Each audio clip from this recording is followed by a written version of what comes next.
அழகு தெய்வமாக வந்து பழனிமலை மீது நிற்கும் ஆதிசக்தி என்னை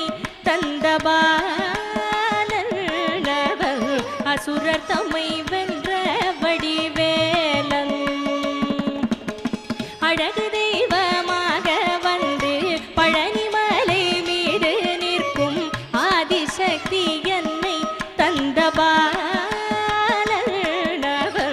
அசுரர் தம்மை வென்ற